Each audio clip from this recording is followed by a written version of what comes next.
So we're up to stuff today. Attitude with altitude.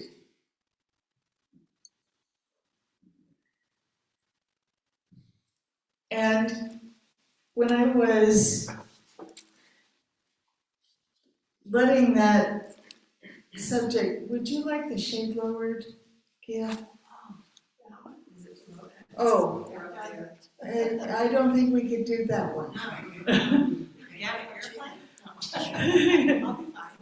But you're also welcome to move where there's a sun.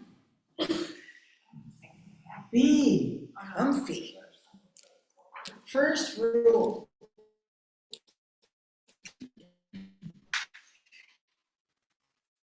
So I was letting the talk percolate as it does, and then quite by I don't know, delicious surprise, I'll say, I ended up having an engagement with a 16-month-old little girl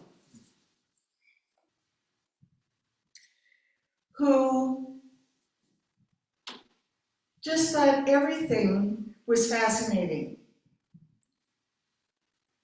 Just thought everything was beautiful. She was out for breakfast with her daddy.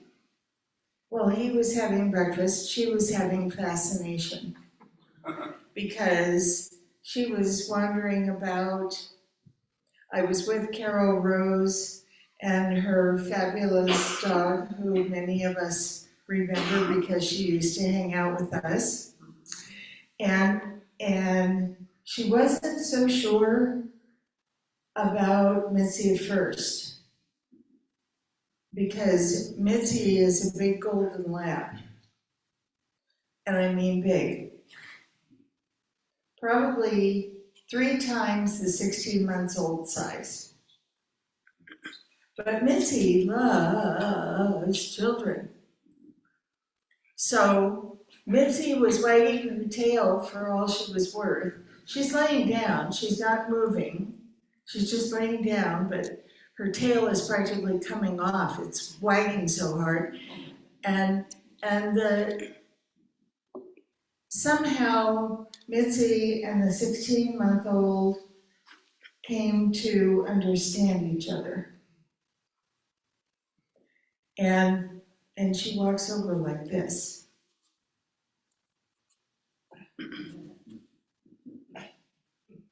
And she just creeps over and she reaches out her hand and then she steps back. But there was no fear on her face. She knew Mitzi was all right. But this was all part of the experience.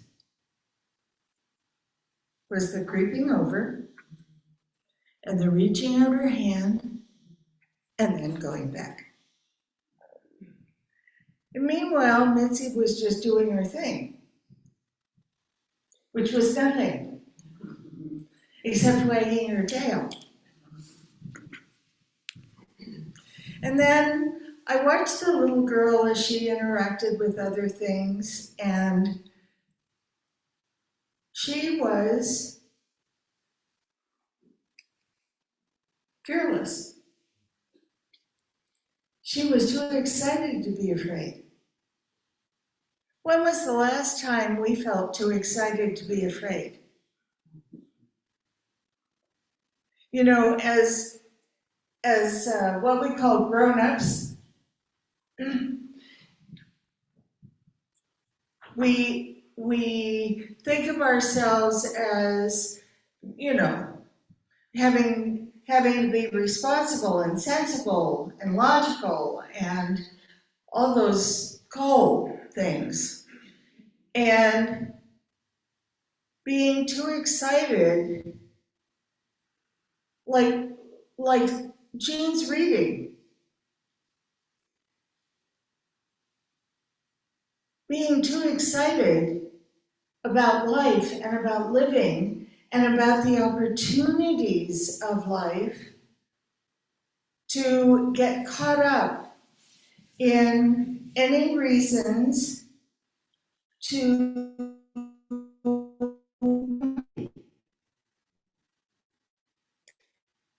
That doesn't mean that things don't cross our minds or our hearts, or that we don't carry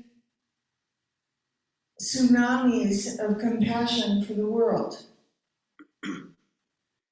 But when we do that at the price of our own excitement, of our own joy, of our own desire to live life and live it fully as we can every day, then there's something out of balance.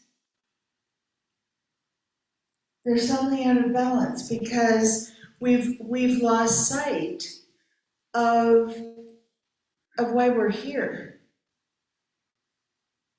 There is nowhere in any contract that doesn't exist where we sign something saying, I'm going to accept the assignment to come to Earth as a human being, and all I'm going to do is worry.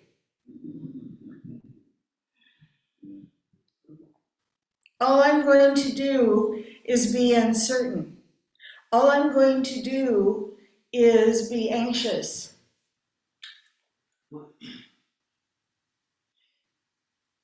Do those feelings happen in us sometimes? Right? They happen in all of us sometimes. But there's feelings happening in us, and then there's making a choice as to whether or not we want to live there. Because living there is not our purpose. Our purpose, in case you've forgotten, is to live our greatest life. And I don't know of anyone who considers worrying all the time as being their greatest life.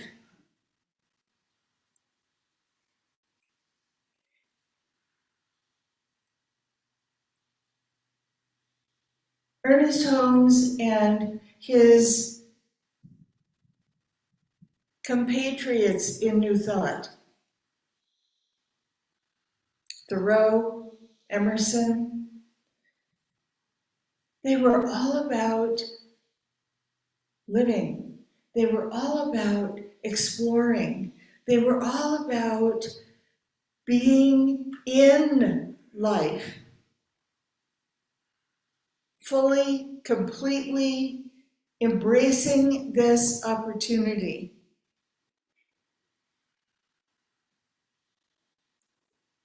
And if we find ourselves kind of, weaving out of our lane, where we're picking up on someone else's concerns or someone else's worry,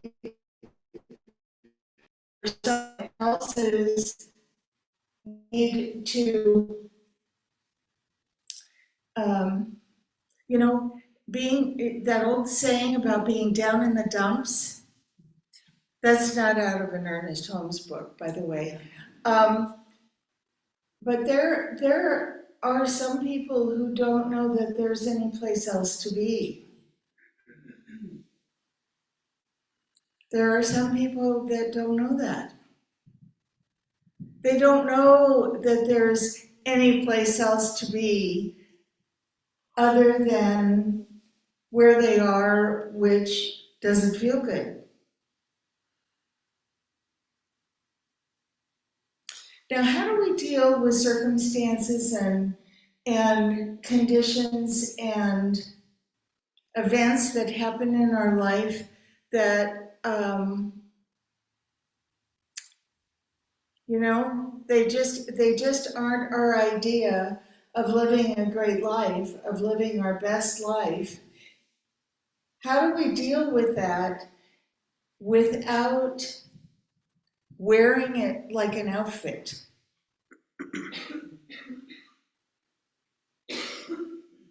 Because we can take it on so deeply, whatever the circumstances or conditions are, that it starts to feel like that's who we are.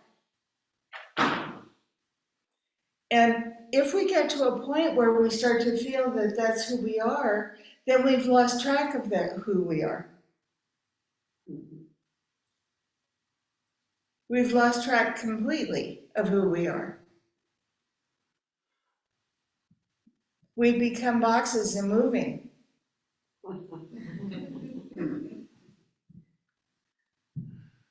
We become walking uncertainty. We become something considerably less than our nature. Because our nature, what is our nature? Our nature is divine. Right? There's one life. That life is all life. That life is my life. That life is your life. And if we become so caught up in conditions and circumstances that are where challenges are born, and it's like it's the only thing in the world. And we've all had moments where we felt like that, including me. I've had moments where I felt like whatever this condition or circumstance was, it was the only thing in the world that I could pay attention to. And you know, what magic wand did I use to get my head and heart realigned?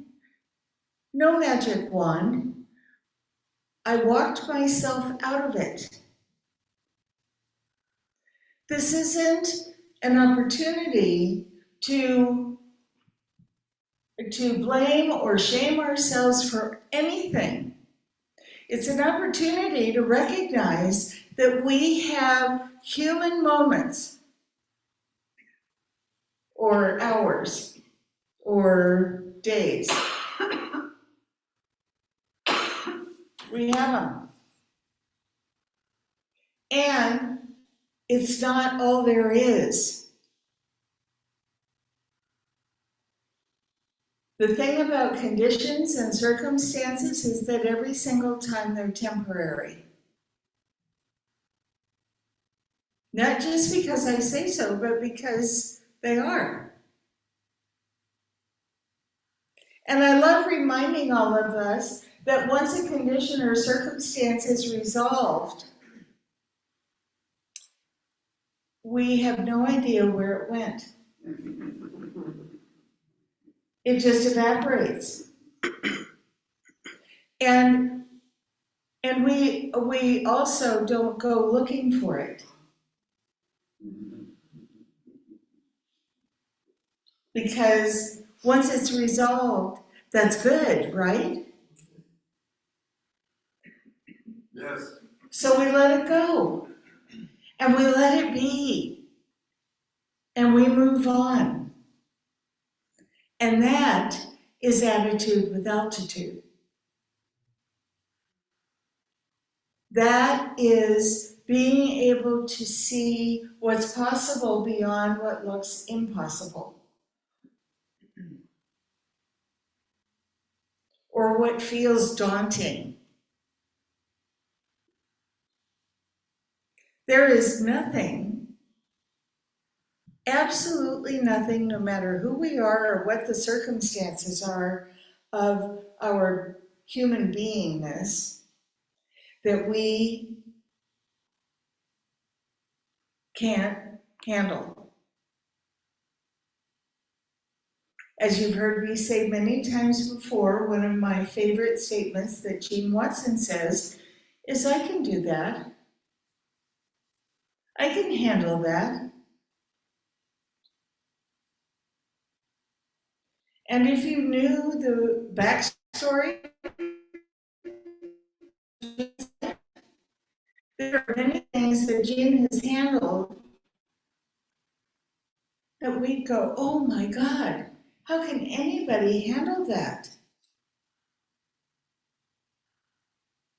But her faith was greater than her fear.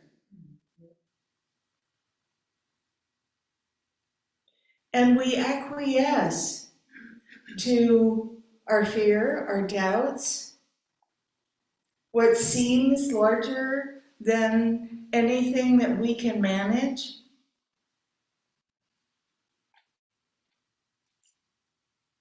And we don't need to do that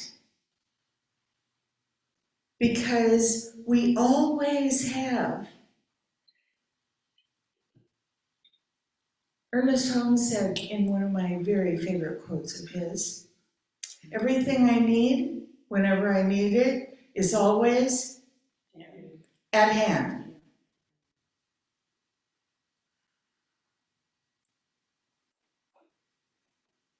And when we stop trying to figure out what the answers are, or the solutions are, or how to fix it ourselves without divine support, which is right where we are, just waiting to be called into action, just waiting to be invited to assist. Right where we are, always in hand, everything we need. Everything, the statement, everything we need, is not about material things. It's about whatever answers we need, whatever support we need, whatever guidance we need, whatever clarity we need. It's always at hand. But we have our part to do in order to access it. Since we live at 7,100 feet, I think it should be easier than it seems to be for us to maintain an attitude with altitude.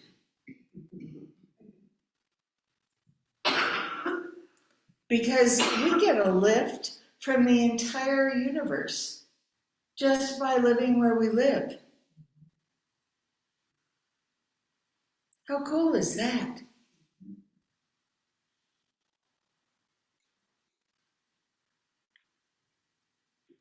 Look up. Look out.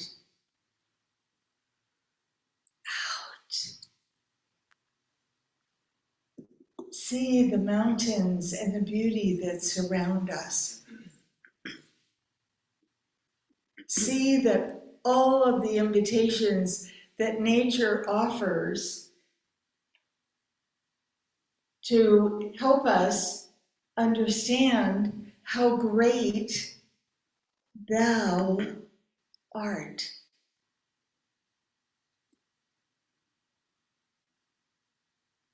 How great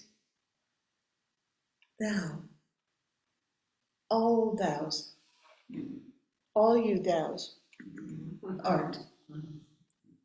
And so it is.